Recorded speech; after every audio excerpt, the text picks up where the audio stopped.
So I know I'm late into this game already, but Universe 6 arc already started in Dragon Ball Super, and let me tell you something, the pacing these past few episodes, because I've been keeping up with Dragon Ball Super, even though my channel has been on the down low for the past couple weeks, but Dragon Ball Super's pacing, the anime, is phenomenal. Like, I cannot wait for next week because it is right now going to outpass the manga at this point, because unless the manga releases a new chapter by the end of next week, we will be going into uncharted territory with Dragon Ball Super, because the manga is literally right where this episode left off. The latest chapter ended with Goku fighting Frost and Frost turning into his final form, and that's it. We already got past the manga, and I am super stoked. I cannot wait for next week. But going into the actual meat of this episode, I gotta address the Winnie the Pooh looking bastard Botamo, and I gotta say, the anime did it 20 times better than the manga, and reason being is because the manga made it seem like it was just, Botamo and Goku, kind of threw it out, didn't really, have a real fight, and Goku was just, his punches were being deflected left and right, and then Goku just like, oh, hey, I'll just throw this bastard out.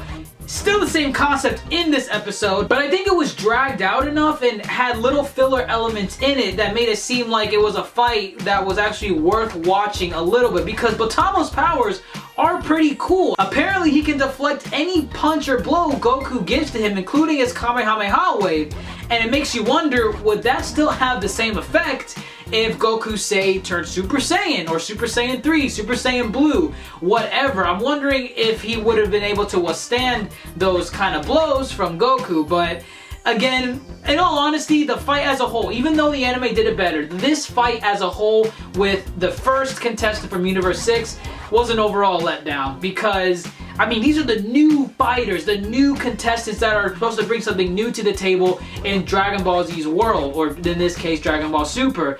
And to have this first fight be someone that is just so boring, like his abilities are cool, but his first match with Goku is like, Goku just throws him out of the ring.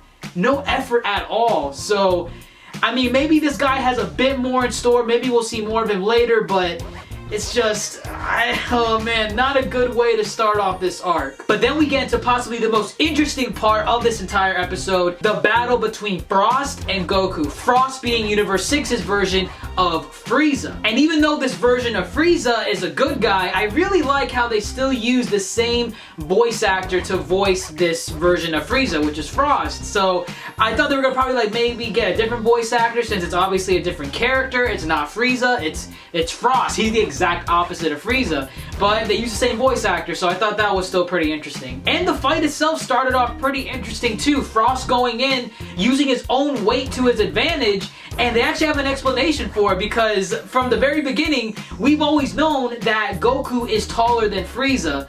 And at least me personally, I've always asked, why doesn't Frieza use his weight to his advantage?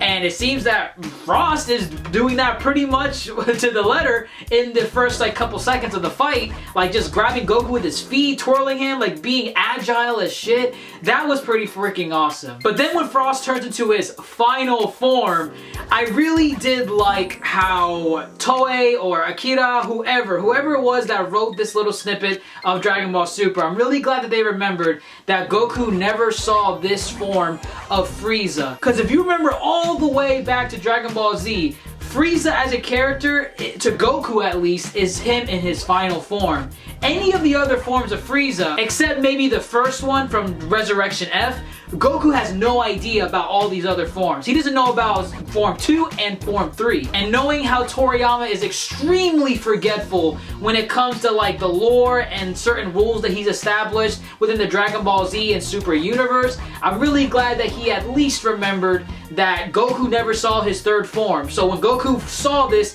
third form of Frost, he's wondering wait, is this the final form in your universe? Because my Frieza, his final form was more sleek, more slender, baby. And this is another instance where the anime outdid the manga, because while we did get a fight similar to the manga, we got a little bit more info on this form of Frieza, in that in Universe 6, this third form is his assault form.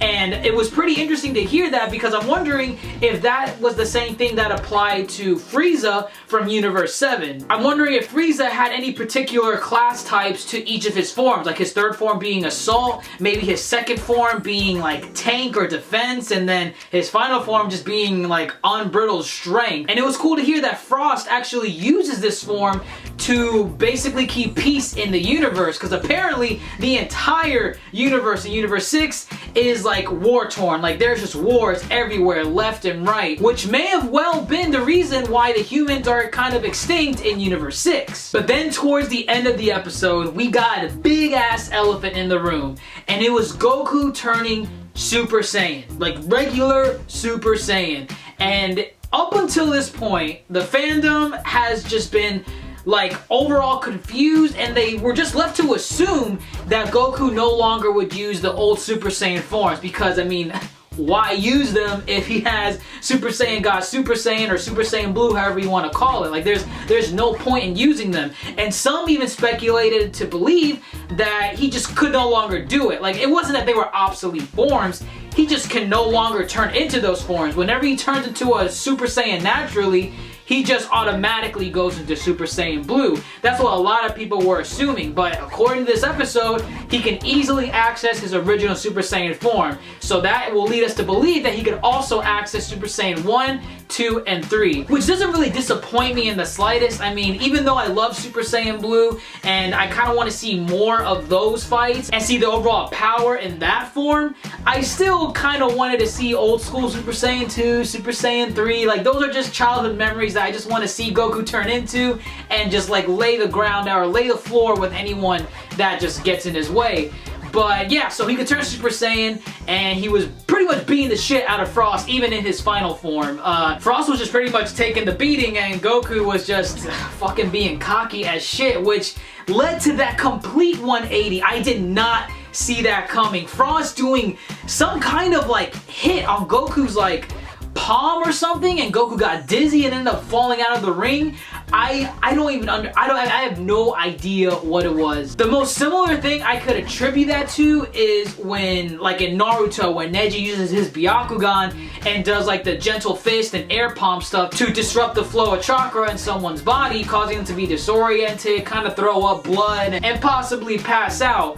And it just kind of seemed that way with Frost, just like nicking Goku in the palm or possibly air blasting him with something, and Goku just falls out of the ring. I'm telling you, that was pretty, like, I was surprised Goku lost. So now he is out of the Universe 6 tournament, and next week we got Piccolo versus Frost. I'm telling you, this is gearing up to be so freaking awesome, because Piccolo took a massive beating from Frieza when he was in his third form. Like, Piccolo was just annihilated. And mind you, while Piccolo has gotten a lot stronger since that Frieza arc way back then, I'm still excited to see this rematch with Piccolo and technically Frieza's double, Frost. And that, I mean, Piccolo is probably going to be able to take on Frost's new abilities, and it's just going to be so freaking awesome. Piccolo has the fucking mindset of a genius. He's going to be able to find out whatever it is that Frost did to Goku in the last match, and I am super excited. New territory, no manga, no BS. We are in new territory, uncovered grounds, and I'm super excited for next week. It's great to be back reviewing Dragon Ball Super, and then, boy, what an episode to review, because I freaking loved it. And mind you, there were a few instances where the art and animation was like really piss poor. Like, it looked like almost Flash animation, to be honest, and it just was not a pretty sight to see. But the whole package as a whole, great pacing, outpacing the manga, but still providing extra supplemental material within the fights, and that was not provided in the manga, mind you. These snippets were not provided in the manga with Botamo and Frost. Oh, and also, according to the Saiyan from Universe 6, I forget his name, I think it starts with a K, forgive me for that, I just really cannot remember his name, but according to him, there are no Super Saiyans in their universe, because when they see Goku transform, he's like as awestruck as everyone else from Universe 6, like, whoa,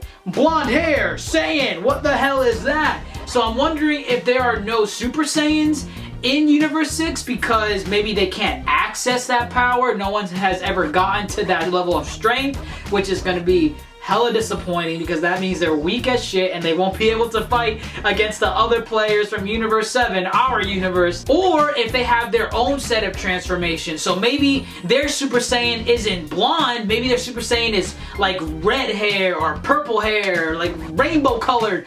I don't know, but like all this mystery from Universe 6 is just freaking awesome. I cannot wait for next week or whenever we're gonna find out this crap, but super excited. But let me know what you all think in the comments below. Did you enjoy this episode of Dragon Ball Super? What are you most looking forward to with this Universe 6 arc? Because mad hype for the coming weeks. But that's all that I have for this video. If you enjoyed it at all, leave me a thumbs up down below. I'd really greatly appreciate it. And if you haven't subscribed to my channel, there you go. You got an excuse right now. Click that subscribe button and stay up to date with all my future videos and content. And I will love you forever. I'm HX the Mister, and as always, thanks for watching.